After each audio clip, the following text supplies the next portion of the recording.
이 말씀 중심에서 예수님을 바라봄의 의미가 무엇인가 한번 오늘 밤에 함께 나누면서 우리 신앙이 예수님을 진짜 바라보는 그런 살아있는 신앙이 되기를 축복합니다.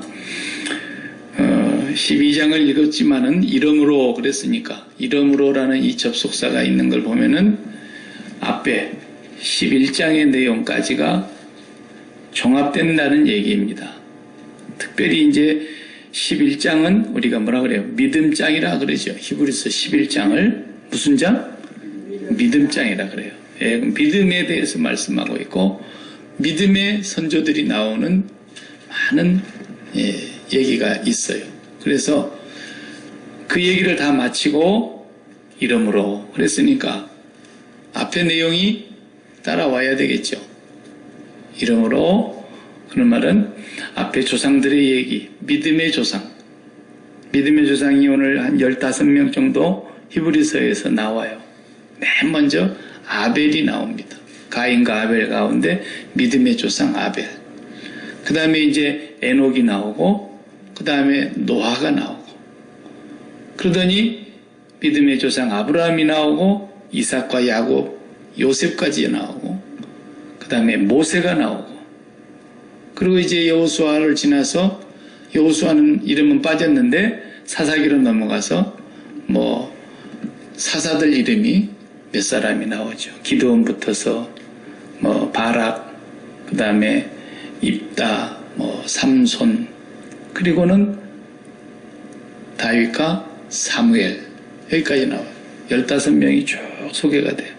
뭐 다 얘기하려고 그러면 뭐라 그랬어요? 쓰다가 히브리서 기자가 쓰다가 말했어요. 다 얘기하려면 시간이 없다 그랬어요. 그렇지 않아요?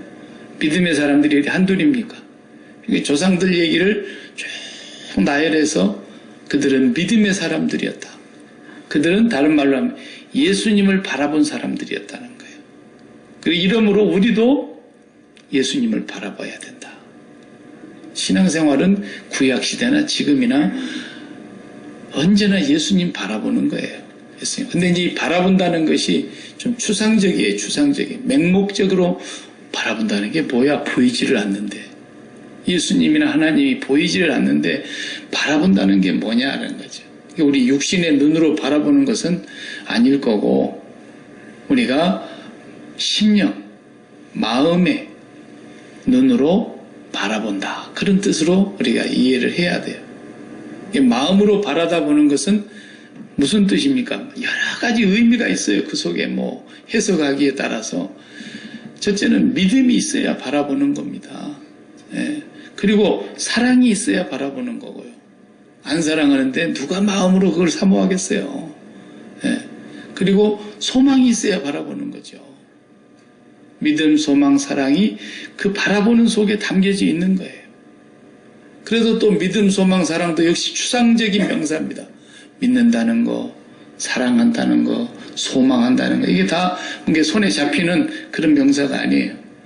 추상적인 단어예요. 그래서 예수님을 바라본다는 것이 실제로 우리 삶에서 뭘 말하는 것인가? 그것을 예수 믿는다고 교리적으로 쓸 수도 있고 예수님을 바라본다고 표현할 수도 있고 예수님을 뭐 사랑한다라고 표현할 수도 있고 그런데 이 모든 뜻이 다 같은 한 가지 의미를 갖고 있는 거예요. 바라본다라는 것은. 그래서 오늘 믿음의 조상들이 다 잘 바라다 봤어요. 예수님께서 요한복음을 통해서 기록된 걸 보면은 저 구약시대의 사람들 가운데 예수님을 잘 바라다 본 사람을 두 사람을 얘기를 해요. 요한복음에 나왔어요. 요한복음 5장에 보면은 누가 잘 바라다 봤다 그랬냐면 모세가 잘 바라다 봤다고 요한복음 5장에서 모세를 소개해요. 왜냐하면 너희가 영생을 얻는 줄 생각하고 성경에서 영생을 얻는 줄 생각하고 날마다 성경을 너희들이 상고하지만은 이 성경은 그럴 때 이 성경은 구약 성경 39권을 말하는 거잖아요. 신약이 없었으니까. 그 중에서도 모세 오경을 제일 중요시 여기던 그 유대인들에게 너희가 모세 오경을 그렇게 날마다 상고하고 읽고 애우고 그러는데 이 성경이 지금 누구를 얘기하는 줄 아니? 나에 대해서 얘기하는 거예요. 그러면서 내가 너희들을 고소할까 두려워하지 마라. 고소하면 이제 재판받아야 되잖아요. 내가 하나님 앞에 너희들 고소하지 않는다. 너희들을 고소할 사람이 있는데 누가 하나님 앞에 가서 고소하느냐? 모세가 고소할 줄 알아라 그랬어요. 왜? 모세 오경이 나에 대해서 쓴 것인데 왜 너희들이 나를 못 알아보냐는 거예요. 모세 오경을 부지런히 읽고 부지런히 암송하고 그러면서 모세 오경의 주인공은 나다 말이야. 나다. 내가 너희들을 고소하지 않아도 모세가 고소할 것이다. 너희들은 심판받을 것이다. 모세가 나에 대해서 말하고 있던 것이다. 이게 예수님이 증거하신 거예요. 그러니까 모세 오경을 보면서 예수님의 십자가와 예수님의 부활과 예수님의 승천과 예수님의 다시 오시는 그 영광을 모세 오경을 통해서 보지 못하면 끝까지 못 보는 거죠. 수건이 얼굴이 가려가지고 못 보는 것처럼. 네. 또 예수님이 한 분 또 칭찬하셨는데 요한복음 이제 8장으로 넘어가 보면 8장에서는 아브라함을 얘기합니다. 너희가 아브라함의 자손 아니냐? 그렇다. 우리 아브라함의 자손이다. 그럼 아브라함의 자손이면 아브라함의 자손의 행세를 해야지. 왜 아브라함의 자손의 행세를 하지 않느냐? 너희 조상 아브라함은 나한테 그렇게 안 했거든. 그랬어요. 네가 50살도 안 돼 보이는데 아브라함을 봤어? 그러니까 아브라함이 나기 전부터 내가 있었지. 그리고 아브라함은 나의 때를 볼 것을 보고 즐거워했다라고 그랬어요. 요한복음에 분명히 요한복음 8장 56절에 보면 너희 조상 아브라함은 나의 때 볼 것을 즐거워하다가 보고 기뻐했느니라. 이 말을 그 당시 알아들었다면 엄청난 건 영안이 열린 거죠. 아무도 못 알아들어요. 우리도 그때 나왔으면 마찬가지예요. 믿음의 조상 아브라함도 누구를 바라봤다고요? 예수님을 바라봤다니까. 아브라함을 얘기하면서 맨날 아브라함만 얘기하면 안 되는 거예요. 아브라함이 이래서 좋고 아브라함이 저래서 좋고 그러면 하나님이 아이고 이 바보들아. 아브라함이 뭐가 좋아? 아브라함이 예수를 좋아했다니까. 아브라함이 예수를 즐거워했다니까. 그러니까 너희들도 예수를 즐거워해야 돼. 아브라함처럼. 그걸 얘기하려고 하는 것인데 맨날 아브라함 얘기하면서 헛다리 짚고 있다 이 말이에요. 이삭을 얘기해도 아브라함을 얘기하고 모세를 얘기해도 다 예수님 바라보는 얘기라는 것을 성경은 얘기하고 있어요. 그래서 이제 우리가 예수님을 바라보자 하는 이것이 어떻게 해야 가능하냐라는 거죠. 오늘 밤 말씀을 들으면서 저와 여러분이 내가 예수님 바라보고 있는 사람인가? 안 바라보고 있는 사람인가? 입술로만 바라보고 있고 마음으로는 전혀 바라보지 않는 사람인가? 딱 나오는 거예요. 바라보는지 안 바라보는지. 예. 바라보는 사람은 어떤 사람? 예수 믿는 사람. 우리 믿음의 조상 선진들과 똑같이 예수님 바라보는 사람. 예수님 안 바라보는 사람은 예수님 안 믿는 사람. 이렇게 선명하게 성경은 갈라놓고 있어요. 자, 예수님 바라보려면 어떻게 해야 되는가를 성경은 계속해서 구약시대부터 얘기하고 있는데 제일 먼저 중요한 것이 뭐냐면 인간이 항상 하나님을 바라볼 수 있었던 곳은 한 곳뿐이었어요. 에덴 동산. 거기는 항상 하나님과 아담과 하와는 교통하고 있었던 거죠. 예. 동산 안에 거니시는 하나님. 그 아담과 만나고 하와도 만나고. 그런데 범죄하여 하나님께로부터 에덴에서 쫓겨난 뒤로부터서는 하나님을 만날 수 있는 길이 차단됐어요. 그래서 에덴이라는 것은 행복, 기쁨 그런 뜻이에요. 예. 우리 사람은 궁극적으로 기쁨 하나를 위해서 사는 거예요. 진짜 기쁨. 내가 너희에게 이것을 다 일러주는 것은 내 기쁨이 너희 안에 있어 너희 기쁨이 충만하게 하려고 한다. 예수님 그러셨잖아요. 그 기쁨, 그 평안, 그 만족, 그 행복, 그 즐거움, 그게 에덴인데 그것을 우리에게 주님은 주기를 원하셔요. 근데 에덴에서 쫓겨나기 때문에 지금 우리에게 그런 기쁨이 없어요. 쫓겨난 인간. 그래서 우리가 세상의 기쁨을 찾아서 대체하려고 대체. 돈을 많이 벌어서 대체하고 성공해서 대체하고 어떤 사람 명예와 권력을 얻으면서 그걸 대체하고 어떤 사람은 자식들이 잘 되는 걸 보면서 대체하고 다 나름대로 세상의 기쁨을 가지고 자기의 마음을 채워보려고 몸부림을 치는데 그 기쁨은 일시적인 거라 그랬단 말이에요. 잠깐이라고. 그래서 하나님과 우리 사이가 죄악이라고 하는 것으로 딱 갈라지면서 타락하여 범죄함으로써 우리가 하나님을 대면할 수 없게 되었고 하나님 안에서 연합할 수가 없게 되었고 그래서 이제 성경은 뭘 얘기하는 거예요? 너희가 다시 잃어버린 에덴을 찾아서 내가 영생의 길로 가는 거기를 두루 도는 화염검으로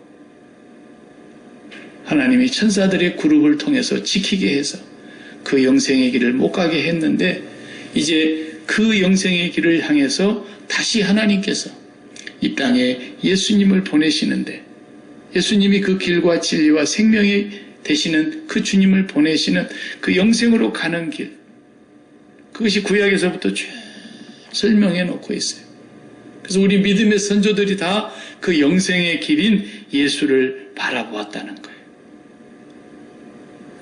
예수님은 육체적으로 성육신에서 이 세상에 오신 때는 지금으로부터 약 2000년 전이지만 실제로 예수님은 영원 전부터 아브라함이 나기 전부터 창세가 있기 전에 세상을 창조하시기 전에 예수님은 이미 계셨다 이 말이에요.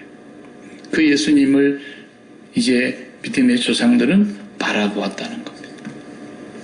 그래서 그 바라보는 길이 죄로 막혀져 있었기 때문에 그 죄의 문제를 해결하는 것이 첫째로 하나님을 바라볼 수 있는 길이에요. 그래서 성경은 모세의 율법, 출애굽기 지나서부터서 율법이 나오니까 창세기에는 무슨 제사를 지낸다거나 무슨 율법을 지킨다 이런 게 없어야 맞잖아요. 시대적으로. 율법이 처음으로 모세로부터 왔으니까. 그런데 창세기부터서 읽어보면 그냥 제사 지내는 게 나와요. 아브라함도 제사 지냈다 그러고 노아도 제사 지냈다 그러고 가인도 아벨도 제사 지냈다 그러고 제사가 다 나와요. 그럼 뭐 얘들이 모세의 율법 시대에 율법을 배워갖고 한 겁니까? 율법보다도 훨씬 이전에 살았던 분들인데 그러니까 성경은 역사책이라기보다는 뭔가 한 가지를 얘기하려고 하다 보니까 창세기부터서 제사 지내는 얘기가 나오고 있는 거예요. 출애굽기 아니라도. 예수님 얘기를 하려고 하다 보니까 제사 얘기를 빼놓을 수가 없는 거예요. 주제가 예수님이니까. 그래서 가인이 제사를 지냈더라. 아벨이 어린 양으로 제사를 지냈더라. 당장에 나오는데 가인의 제사는 하나님 연락하지 않으셨고 아벨의 제사는 연락했더라. 그 하나님이 제사를 받으시는 제사가 있고 안 받으시는 제사가 있는데 가인의 제사를 왜 받으셨느냐? 왜 안 받으셨느냐? 그것은 거기에 설명이 없어도 십자가를 중심으로 예수 그리스도를 중심으로 놓고 해석을 해보면 답이 나오는 거예요. 벌써 성경의 저자는 모세가 성령으로 감동해서 창세기부터 기록하는 그 내용이 자기가 율법을 받기 이전의 시대였지만 하나님의 면전에 나아갈 때는 반드시 제사를 통해서만 나갈 수 있다는 걸 얘기하고 있어요. 그것도 어린 양이 죽어서 그 기름으로 제사를 지냈다 이 말이에요. 그러니까 제사는 반드시 죽는 것이 있어야 되는 거예요. 죽는 것이. 그러니까 가인도 제사를 지냈는데 이거 곡식으로 지냈다 그랬어요. 농사의 소산을 가지고. 그러면 가인도 죽음의 제사를 지내려고 하면 어떻게 드려야 돼요? 이걸 전부 가루로 빻아서 드렸어야 돼요. 이게 죽음을 상징하는 거예요. 자기가 부인되는 거예요. 자기가 죽는 거예요. 제사는. 죽은 사람만 하나님 앞에 설 수 있는 거예요. 그런데 가인은 그냥 드렸어요. 그냥. 제사가 곡식으로 드리는 제사라고 해서 안 받은 게 아니에요. 출애굽기에 보면 곡식으로 드리는 제사가 소제 있잖아요. 5가지 제사 중에 두 번째 소제, 번제, 소제, 화목제, 속제제, 속건제. 소제는 뭐예요? 곡식으로 드리는 거예요. 근데 어떻게? 갈아서. 그러니까 벌써 성경의 내용을 보면은 이것이 그 맥락을 보고서 보면은 가인의 제사가 왜 안 받는 제사냐? 가인이 미워서가 아니고 죽음이 없는 제사는 제사가 아니라는 거예요. 반드시 죽어야 돼요. 왜?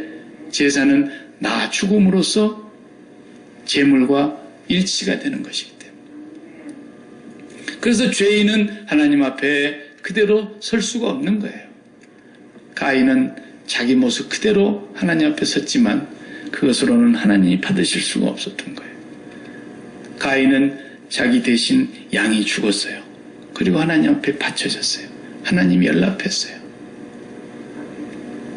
이것이 하나님을 만나는 통로예요. 통로. 예. 율법이 와서부터서 알게 되는 게 아니에요. 본래 성경은 그 얘기를 하려고 창세기부터 쓴 것입니다. 그래서 죄를 해결하는 이것 아니면 하나님을 만날 수가 없어요. 그래서 제사에서 가장 중요한 건 매일 죽고 다시 시작한다는 거예요. 매일 죽고 다시 시작. 그래서 구약시대의 제사는 매일 죽는 제사였어요. 그걸 뭐라 그래요? 상번제라고 그랬어요. 상번제. 상번제는 매일 드린다 그러는 뜻이에요. 매일 번제. 매일 죽음의 제사를 드리는 거예요. 그것도 아침에 그리고 해질적에 저녁에 2번 드리라고 그랬어요. 이 제사는 제사장들이 드리는 제사로서 그 성소에서 하루에 2번씩 평생을 드리는 겁니다. 이스라엘 백성들은 성전까지 나아가지 않아도 예루살렘을 향하여 기도만 하는 거예요. 그리고 예루살렘에서 오늘도 우리를 대신하여 양이 죽고 하나님 앞에 제사가 드려진다는 걸 그들은 기억하고 있는 거예요. 나 죽음으로 매일 시작하는 거예요. 네. 이것이 제사의 가장 기본적으로 중요한 의미입니다. 매일 죽고. 그게 사도 바울이 뭐 날마다 죽는다 그 말이 그가 한 말이 아니에요. 본래 창세기부터 매일 죽고 다시 시작하는 거예요. 아침에 동이 트면 또 어린 양이 죽고 하루가 시작이 되고 이스라엘 백성들은 그 양과 함께 하나님께 바쳐지고 다시 시작하고 이것이 제사라니까요. 이것이 하나님이 우리에게 하나님을 만날 수 있는 유일한 길로 주신 겁니다.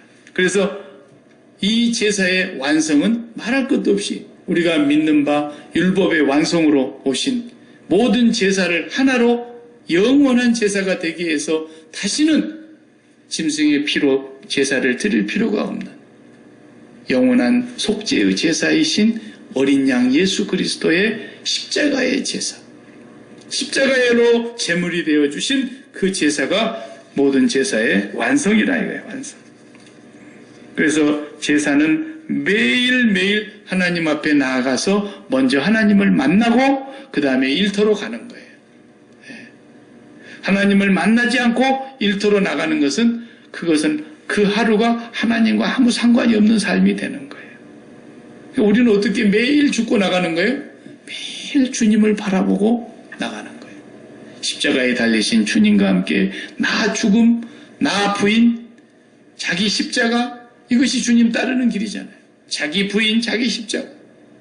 그러니까 나 죽음이고 나 버림이고 그리고 주님의 그 십자가가 내 십자가예요.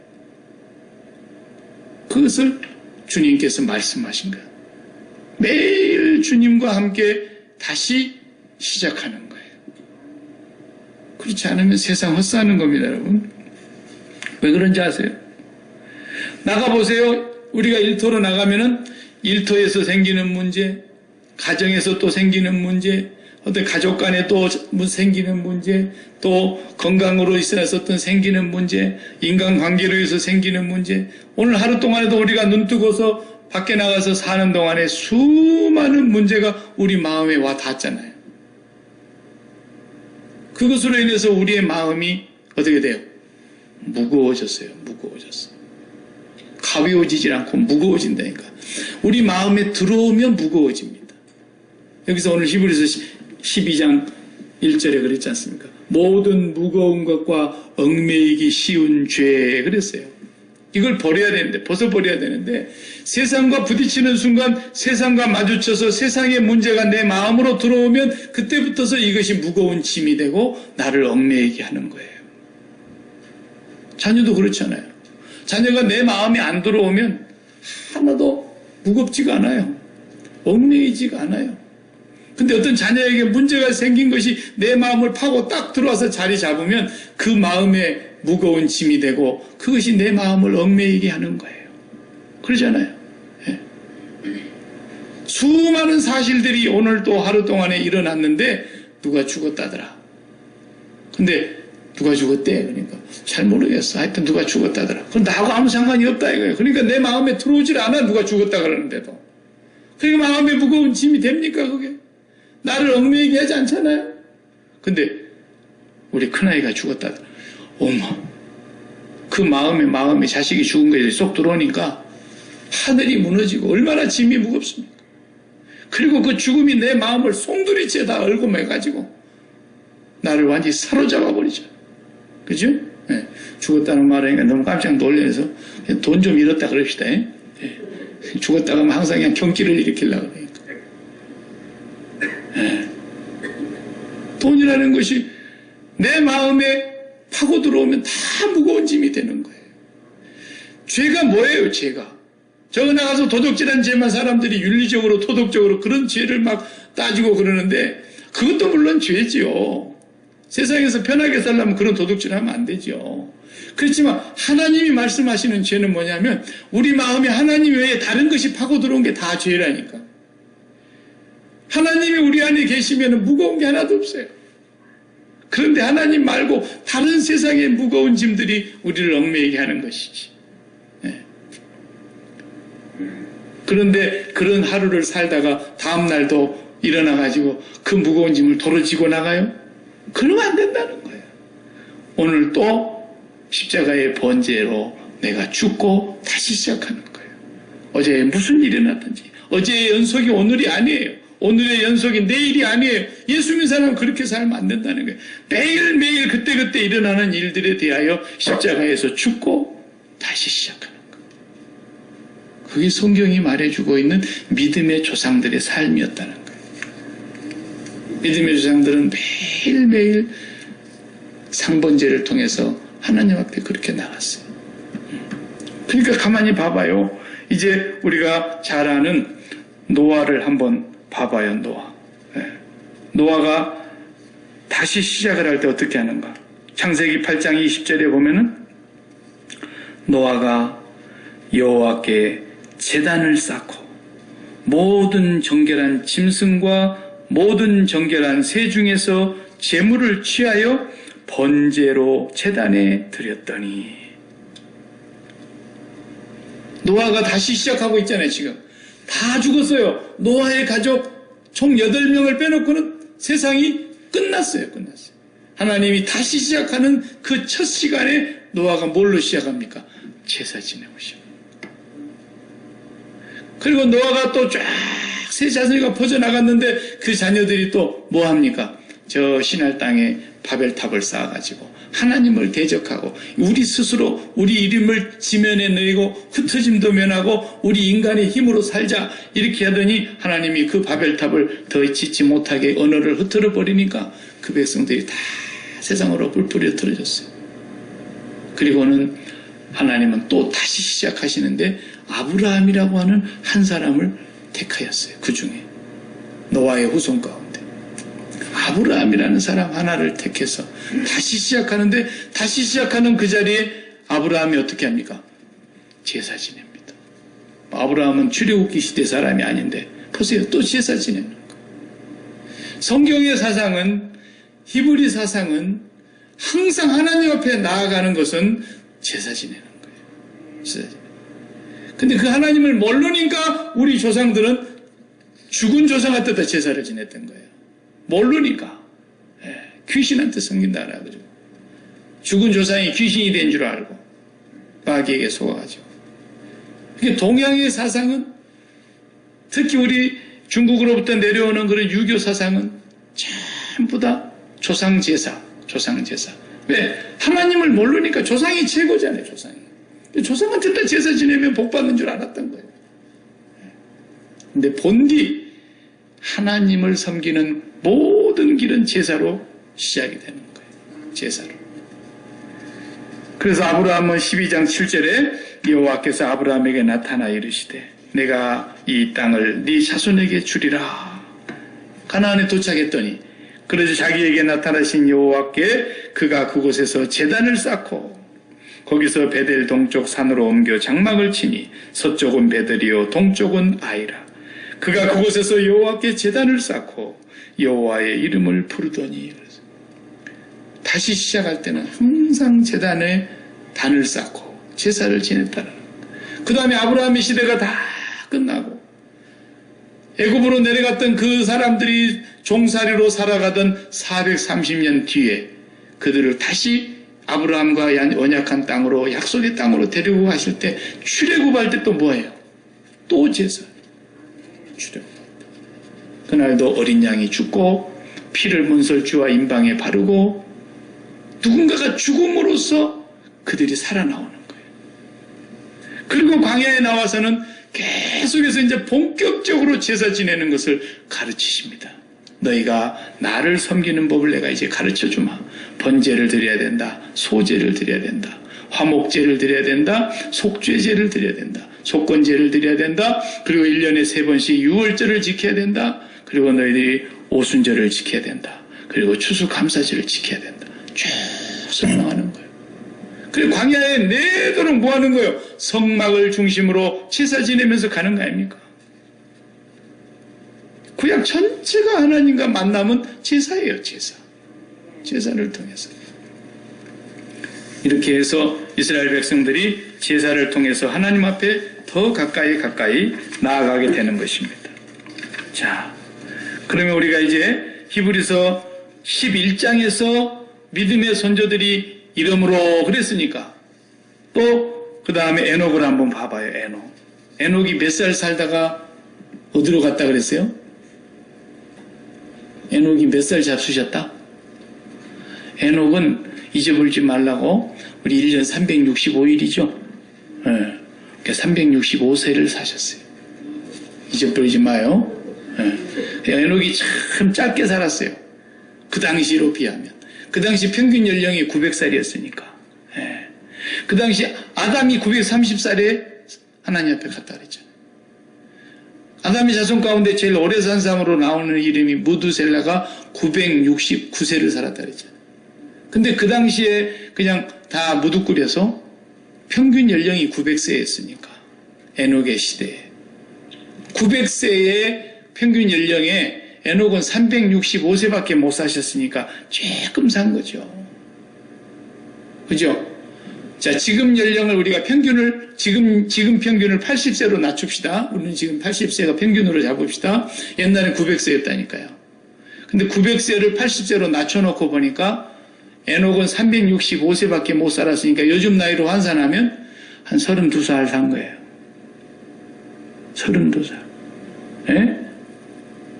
우리 애가 이제 30살인데 32살이야. 그러면 30세밖에 못 살고 30세 초반에 이 세상에 있지 아니하더라. 몸은 죽지 않았지만 어쨌든 이 세상의 삶을 끝내고 하나님 앞에 갔잖아요. 여러분에게 물어볼게요. 여러분의 자녀가 30대 초반인데 내가 이제 내 자녀를 데려가야 되겠다. 그러면 할렐루야 아멘 아버지 감사합니다. 이럴 사람이 몇 명이나 계세요? 30대 초반에 우리 애들을 데려가겠다는데 하나님. 그 생각 안 하고 에녹을 봤어요? 그 당시에 평균 연령이 900대 900. 그런데 에녹은 365세밖에 못 살고 갔다면 요즘 나이로 80살로 평균 잡으면 30살밖에 못 살고 갔다는 얘기인데 우리 자녀들을 30살 때 하나님이 불러가신다 그러면은 할렐루야 감사합니다 그러시겠냐고요. 아이고 하나님 감사합니다마는 조금 더 놔뒀다 데려가시죠. 그러지. 그러죠? 에? 장가도 못 갔는데 장가라도 좀 보냈다가 뭘 장가 보내갖고 넌 피곤하게 하려고. 혼자 있을 때 가는 게 낫지. 자기 새끼까지 놔놓고 가면 얼마나 비참한데. 예. 그런데 하나님께서 그렇게 우리를 불러가신다 그럴 때에 에녹은 그냥 하나님 앞에 갔다니까요. 하나님이 그렇게 젊어서 불렀다니까. 하나님, 우리 조상이 다 900을 넘게 살았는데 나는 왜 이러십니까? 조금 더 있다 갈랍니다. 에녹이 그러지 않았다니까요. 어떻게 했다 그랬어요? 365년을 사는 동안에 하나님과 동행했다 그랬잖아요. 그는 계속해서 하나님을 바라보며 살다가 너무 하나님이 가깝게 두고 싶어서 너 빨리 와. 하나님이 최연소 천국 입학. 최연소. 고등학교를 졸업하기도 전에 대학을 입학해갖고 대학을 초기에 일찍 졸업하면 막 영재 났다고 그냥 천재 났다고 줘갖고 난리를 하는데 에녹이 그런 사람이에요. 최연소로 천국 입학한 사람이에요. 그 당시에. 900대 1을 살아가는 그 시대에. 그러니까 에녹은 정말로 하나님 앞에서 얼마나 믿음으로 살았던가를 우리가 알 수 있다 이 말이에요. 하나님과 통행하고 동행하다가 하나님과 영원히 함께 있는 그곳으로 하나님이 데리고 가셔버렸어요. 불러가셔버렸어요. 그러니까 빨리 죽었다고 해서 근데 우리가 또 신앙에 괴리가 있어요. 어떤 괴리가 있습니까? 그래도 우리 부모님 오래 살았으면 좋겠어요. 부모님 빨리 돌아가시옵소서. 그런 사람이 어디 있어요? 가끔 부모님 오래 살았으면 좋겠죠. 부모님 떠나면 슬프죠. 그래도 우리는 그 슬픔이 절망적인 슬픔이 아니죠. 슬픔하면서도 헤어짐의 이별의 슬픔이 있으면서도 속에는 또 하나님이 주시는 기쁨이 있잖아요. 그 기쁨이 있죠. 그러니까 여러분 믿는다는 것과 안다고 하는 것이 같은 게 아닙니다. 예수 믿는다는 것과 예수님을 안다는 것은 달라요. 그래서 에베소서 4장 11절을 보면은 믿는 것과 아는 것에 하나가 돼요. 저희로 온전한 믿음을 가져야 된다 그랬어요. 온전한 믿음이 되려면 믿는 것과 아는 것이 하나가 돼야 돼요. 그럼 제가 구분해 볼게요. 내가 예수를 믿고 있는가, 예수를 알고 있는가. 예수를 믿는다는 것은 뭐냐면 내가 마음을, 심장을 드린다는 뜻이에요. 그렇죠? 근데 예수를 안다는 것은 지식으로 알고 있는 거예요. 예수님은 이 세상에 육신을 입고 오셨다. 그리고 30년 동안가량은 부모님과 같이 지내다가 3년의 공생활을 하시고 나중에는 십자가에 죽으시고 그 다음에 사흘 만에 부활하시고 그리고 40일 뒤에 승천하시고 그리고 너희가 가심을 번 그대로 다시 오시리라 하셨고 우리가 이 예수님에 대해서 듣고 배웠어요. 그래서 그분을 알아요. 그런데 아는 것과 믿는 것이 다릅니다. 이 사람이 알고 있느냐, 이 사람이 진짜 믿느냐는 무엇으로 판단할 수 있느냐? 믿으면 마음이 거기에 가 있어요. 그게 차이가 있는 거예요. 아는 것은, 아는 것으로 끝난 사람은 마음이 안 가요, 거기에. 마음이 안 가요. 그것이 달라요. 그래서 주님이 가신 그곳이 하나님의 보좌요, 하나님의 나라인데 하나님의 나라에 날마다 가기를 소원했던 사도 바울을 가만히 봐봐요. 이분은 정말 주님을 믿었어요. 심장을 다 드렸어요. 그래서 그분 앞에 가는 것이 너무나 좋기 때문에 내가 지금이라도 몸을 떠나서 그리스도와 함께 있는 것이 더 좋은데 그랬어요. 그래서 젊은 애들이 연애를 하면은 지는 시애틀 살고 자기가 좋아하는 이성 친구는 저 뉴욕에 산다 그러면요. 마음이 어디에 가 있어요? 뉴욕에 가 있는 거예요. 뉴욕에 있는 저 친구는 시애틀에 있는 이 연인에게 마음이 와 있고요. 몸은 다 각자 떨어져 있는데 이게 서로 믿는 관계예요. 우리 마음이 하나님께 가 있어야 된다니까요. 천국에 가 있어야 된다니까요. 근데 그 천국에 관심이 없어. 왜 그래요? 그쪽에 사랑하는 사람이 한 명도 없어서 그런 거예요. 제 말이 틀렸어요? 거기에 먼저가 계신 내 사랑하는 부모님이라도 계신다 그러면 거기 마음이 조금이라도 더 있을 거 아닙니까? 그러나 그쪽에 계신 분이 한 사람도 내가 사랑하는 사람이 없어. 그런데 왜 내가 거기다 마음을 두겠냐 이거예요. 사랑하는 곳에 마음이 가 있는데, 사랑하는 님이 있는 곳에, 몸이 시애틀 살아도 뉴욕까지 갈 수 있고 영국까지 갈 수 있고 지구상 어디라도 따라갈 수 있어요. 그것이 예수 믿는 것과 아는 것의 차이예요. 예수를 믿는 사람은 언제나 마음이 위에 있어요. 예수를 알고만 있는 사람은 언제나 마음이 땅에 있어요. 위에 관심이 없어요. 위의 것을 찾질 않아요. 땅의 일만 생각하는 거예요. 땅에 관심이 많은 거예요. 그리고 얽매이기 쉬운 죄를 지고 무거운 짐을 지고 사는 거예요. 예수님 바라보질 않아요. 그래서 예수님을 똑바로 바라보기 위해서 하나님이 만드신 길이 바로 이 제사예요. 제사. 이 세상에 대해서 죽고 하나님께로 갈 수 있도록. 우리와 하나님 사이를 가로막는 게 죄니까. 무거운 짐 얽매이기 쉬운 죄니까. 하나님 마음에 모시지 않는 다른 것이 내 마음을 차지하고 있고 내 마음을 침투해 들어오고 있는 이 죄 때문에 제사의 길을 통해서 네가 죽어야 된다.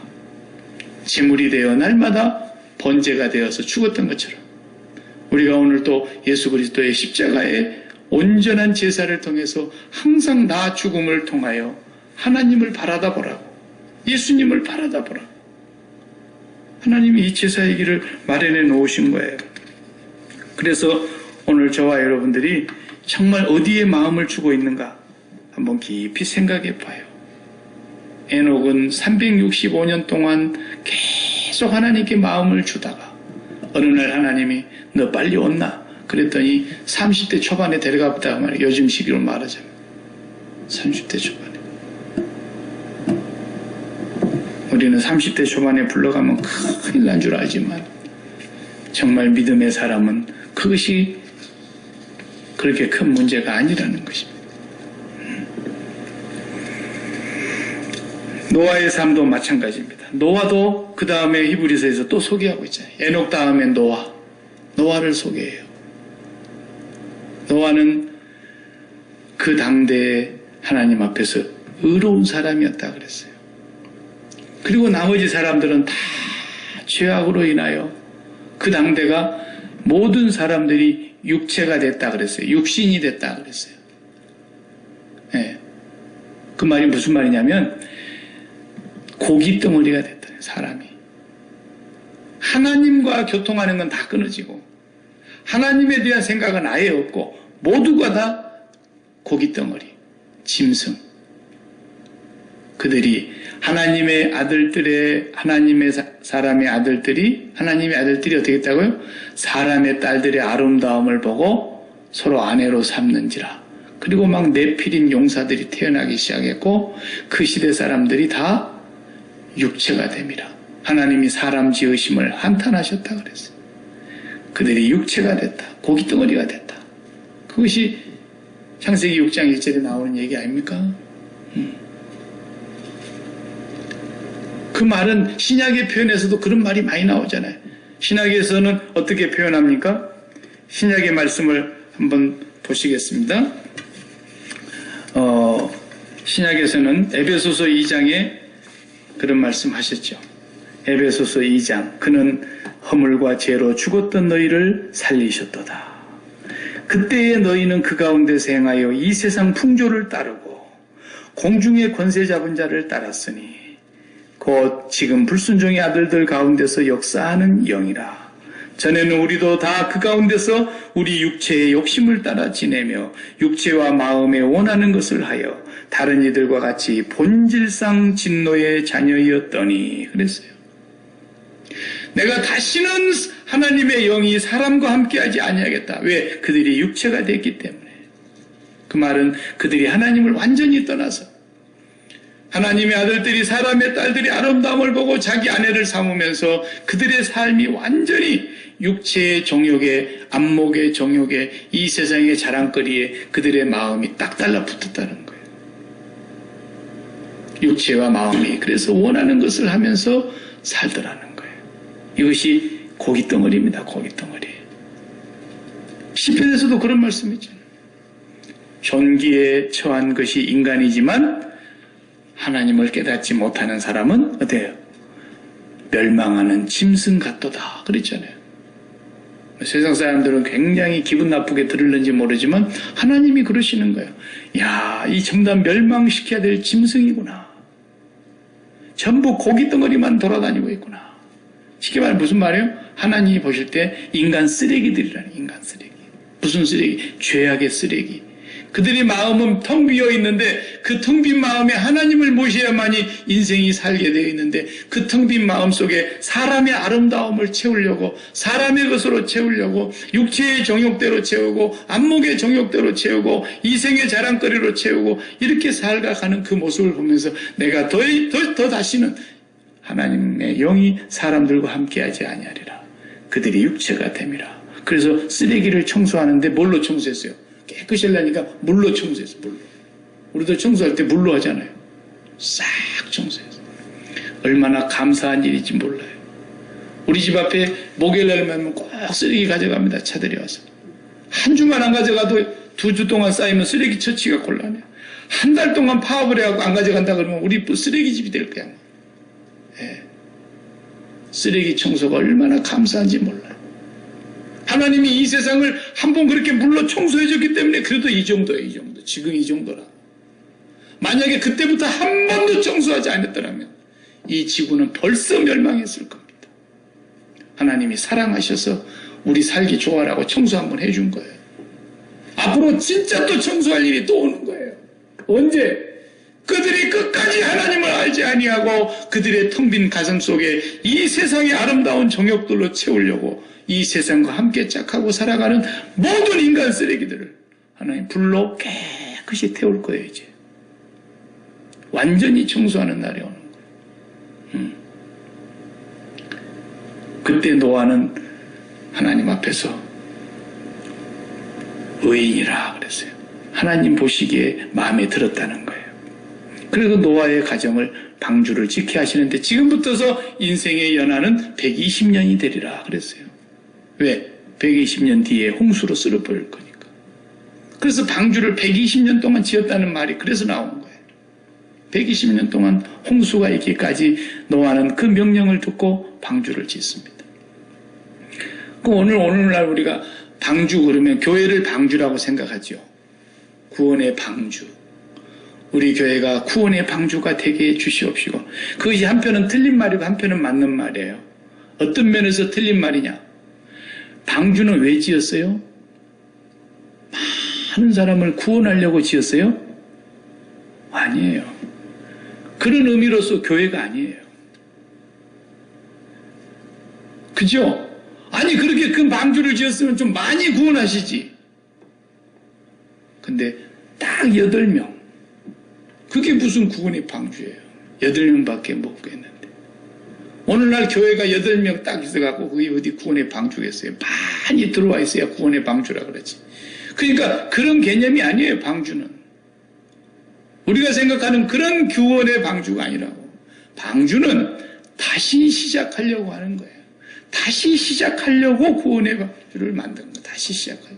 그 청소를 깨끗이 청소하고 아담 이후에 노아로부터 다시 시작하는 거예요.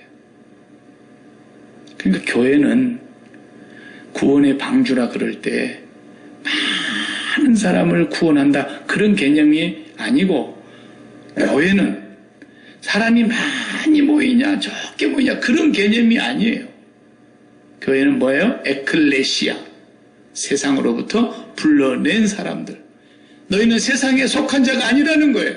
그래서 세상에서부터서 이렇게 건져냄을 받은 사람들이란 말이에요. 이 건져냄을 받은 사람들로서의 방주예요, 우리는. 그리고 이 방주에서 나와가지고 다시 시작하는 거예요. 제사 지내고, 그러니까 교회가 뭔 거예요? 10명이 모이든 100명이 모이든 1000명이 모이든 10,000명이 모이든 교회의 크고 작음이 문제가 아니고 그 교회는 세상으로부터 정말 나온 사람들이 세상에 대하여 죽은 사람들이 여기 모여서 하나님께 제사드리고 이 모임을 다시 하나님께서 세상으로 보내가지고 우리가 세상에 나가서 세상에 대하여 죽은 사람처럼 살아야 되는 거예요. 그게 다시 시작하는 교회인 거예요. 근데 우리가 세상에서 보냄을 받아가 세상으로부터 구원을 받아가지고 이 방주 안에 들어온 사람들이 다시 세상으로 가갖고 어떻게 해요? 세상하고 똑같이 살잖아요. 그러니까 어디가 구원의 방주인지를 몰라. 정말 교회는 누가 참 교회인가? 두 사람이 모여도 정말로 그 두 사람이 세상에 대하여 죽었고 하나님께 대하여 산 사람으로 여기서 십자가에서 제사를 드리고 그리고 나아가서는 세상을 다시 시작하는 거라니까요. 세상에 대하여 죽은 우리를 보라 이거예요. 그것이 방주예요. 그래서 노아가 다시 시작하는 사람이에요. 그리고 노아의 자손들이 또 쫙 퍼졌지만 역시 또 바벨탑으로 하나님이 또 한 번 심판하시고 이제 아브라함을 택해가지고 아브라함도 어떻게 해요? 다시 시작하는 사람이에요. 다시. 그러니까 너는 여기를 떠나. 내가 약속한 땅으로. 내가 지시하는 땅으로 가. 그러면서 아브라함을 완전히 다시 시작하게 하시는 거예요. 그리고 아브라함의 자손이 쭉 수천 년 내려왔는데 예수님 딱 와서 보니까 다시 또 짐승이야, 짐승. 바리새인들이 짐승이고 바리새인들이 다 독사의 자식들이고 사두개인들이 다 짐승이야. 그래서 예수님 오셔서 다시 시작한 거예요. 다시 시작하는 거예요. 그것이 바로 십자가의 제사를 통해서 하나님을 바르게 섬기도록 다시 시작하는 거예요. 신앙은 매일 죽고 다시 시작하는 거예요. 어제에서 오늘을 이어오지 말아요. 오늘 일을 내일로 이어가지 말아요. 그날 순간순간 매일 죽고 하나님 앞에서 다시 시작하는 것이 신앙이에요. 그래서 누구든지 오늘 은혜의 날이고 오늘 구원의 날인 거예요. 심지어는 마지막 십자가 옆에 달려있는 강도까지도 오늘까지 죽고 그 순간 예수님으로 인해서 산 거 보세요. 우리는 매일 죽고 다시 시작하는 사람들. 이것이 예수님 바라보는 거예요. 아브라함도 그랬어요. 이삭도 그랬어요. 그래서 아브라함은 자기를 죽였어요. 이삭을 제단에 올려놓고 하나님이 살려주셨죠. 죽은 자 가운데서 도로 받은 거라 그랬어요. 이삭도 자기가 그 자리에서 죽었어요. 아버지가 자기를 죽인다는데도 그냥 묶여 있었어요. 이삭도 자기를 제단의 제물로 바쳤어요. 다 자기 죽고 다시 시작하는 거예요. 야곱도 마찬가지예요. 모든 사람은 다시 시작하는데 무엇으로? 제사로. 우리는 무슨 제사? 십자가의 제사로.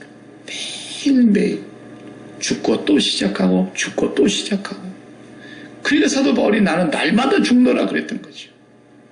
저와 여러분이 예수님을 정말 바라보고 있다면 우리는 매일 세상이 우리 마음속에 들어와서 무거운 짐이 되고 얽매이게 하는 죄가 되지 않도록 매 순간 죽고 주님을 바라보는 거예요. 그것이 하나님께 나아가는 유일한 길입니다.